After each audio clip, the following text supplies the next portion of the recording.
Oh, good morning, happy Monday, and welcome back to another vlog. As you've seen, currently on my morning walk, and I'm going to get coffee. What's new? My lips are really dry as well. Yeah, so we're doing a 24-hour readathon. How many books can I read in 24 hours?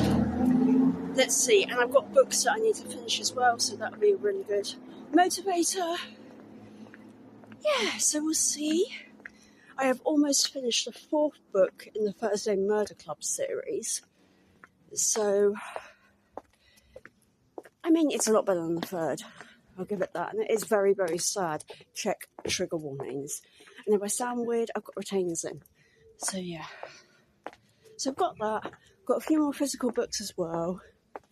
So, I'm going to go and get my coffee, start my day, and start this 24-hour readathon. Now, disclaimer, I will need to sleep. I will need to sleep. So, yes, I just want to make that clear. But anyway, let's go and get coffee. I don't know if you can see that, but I'm 60% in... I'm 60% in Kath Redpath's Read My Rights. No joke, I have been reading this book since the start of 2026. And it's not that it isn't a good book, it's actually a really good book. But me and my migraines, reading ebooks takes a long time. So I reached 60%, and the chapter I've just read, I'm trying to pause the timer.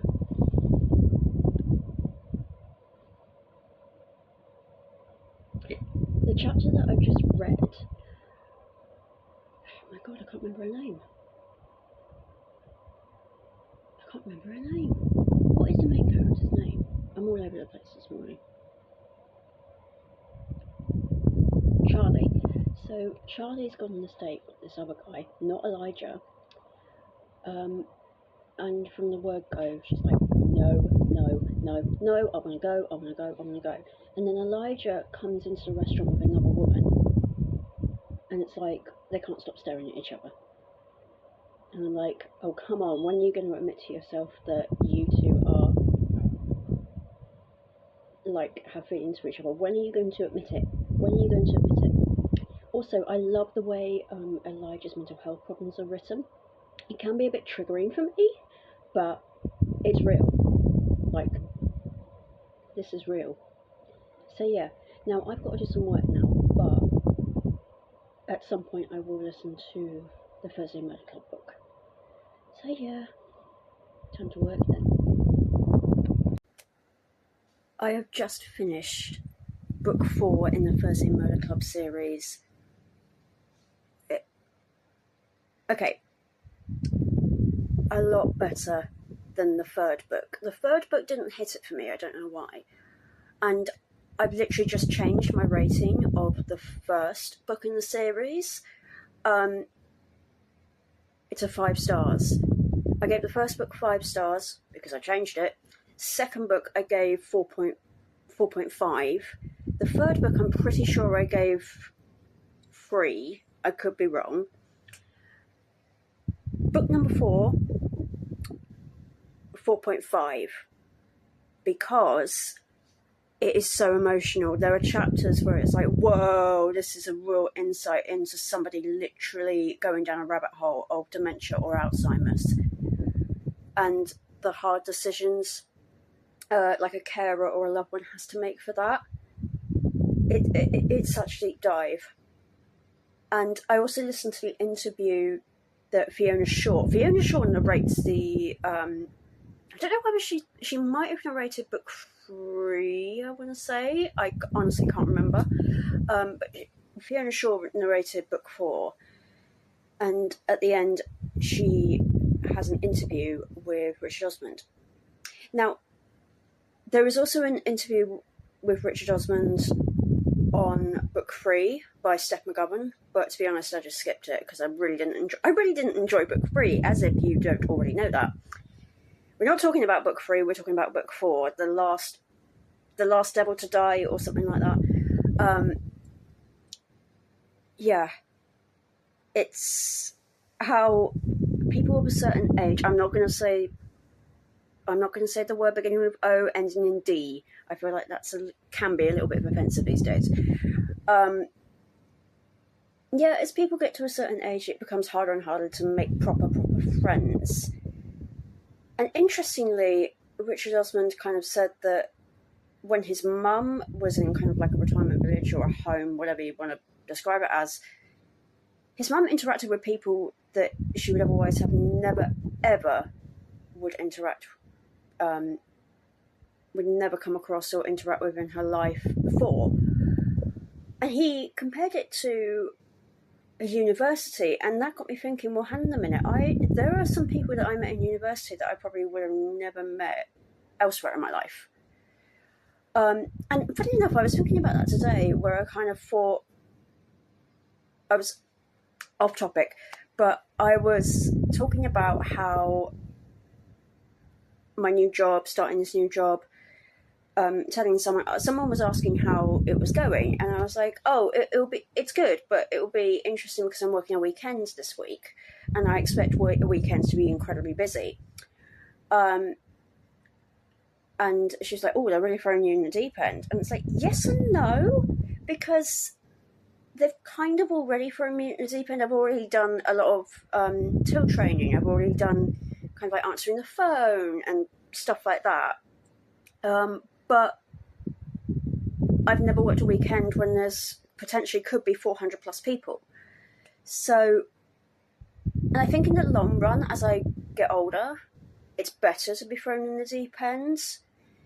And yeah, okay, maybe have a bit of a breakdown whilst it was going on. But it's better that way in the long run. It might be terrible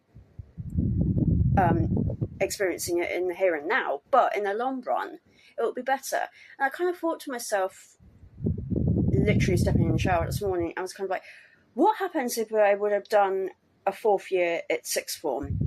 Sixth form, for those of you like in America and stuff, sixth form is basically the last final years of high school. So what if I did 3 years, you normally do 2. What if I did a 4th year?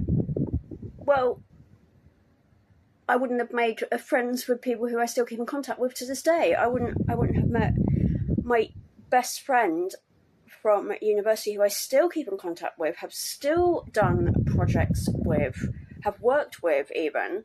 I've stayed with her family. I've baked goods for her family and stuff like that. I've done all sorts with her, actually. And if I was to take an extra year of sixth form, I would have probably never met her.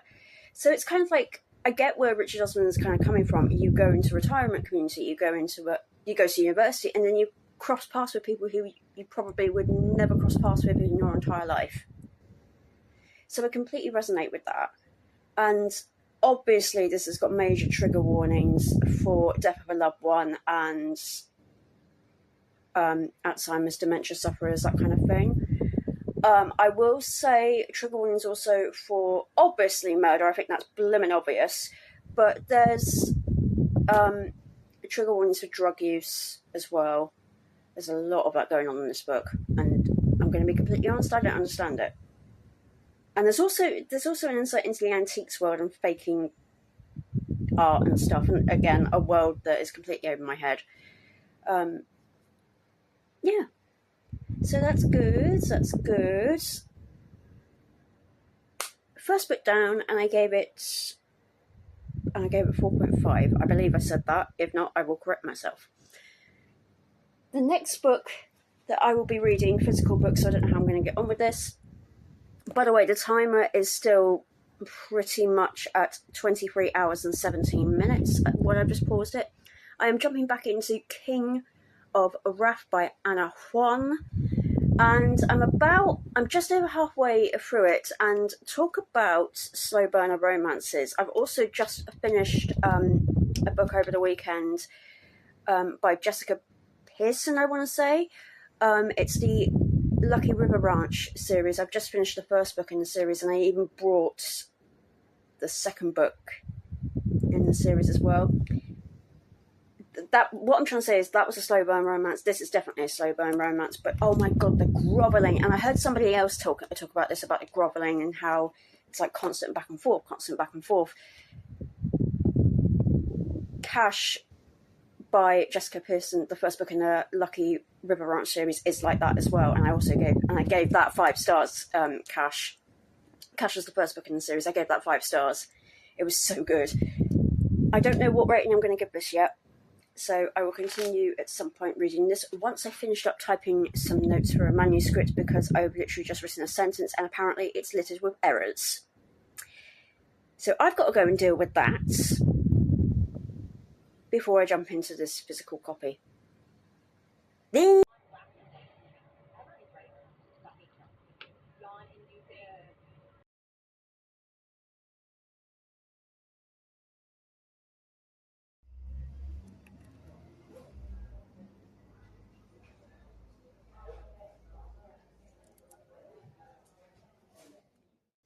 Oh, don't you just love technology?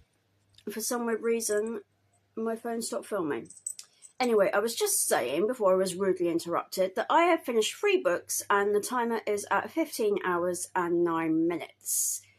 So I'm not even halfway. Can I keep up this momentum? I have just started a 4th book, which is the second book in the Lucky River Ranch series. And that's, I think, is going to be a Friends to Lovers, which is actually quite cute. So it makes a change, because the first one was Enemies to Lovers, and now this is Friends to Lovers. Anyway, so can I keep this momentum up? Probably not, because tomorrow Shakespeare's Globe season starts, so I'm going to London's South Bank tomorrow. And Thursday I'm working. Could pick it up again Friday. Saturday I'm working, and Sunday I'll be exhausted. So who knows? But thank you. This is part 1 of the 24 hours readathon, 24-hour readathon. It's warm. It's actually not stinking warm. It's not, I wouldn't call it heatwave season, but it's still warm. Nice summer. But saying that, I've got the back door wide open and I've got fans on as well. So make of that what you will. Anyway, thank you for watching this 24-hour readathon so far. I don't know why I did that. And please give this video a like, comment down below, what are you reading this week and as we go into summer season, and stay tuned for part 2. So subscribe if you want to see part 2. Thank you so much for joining me.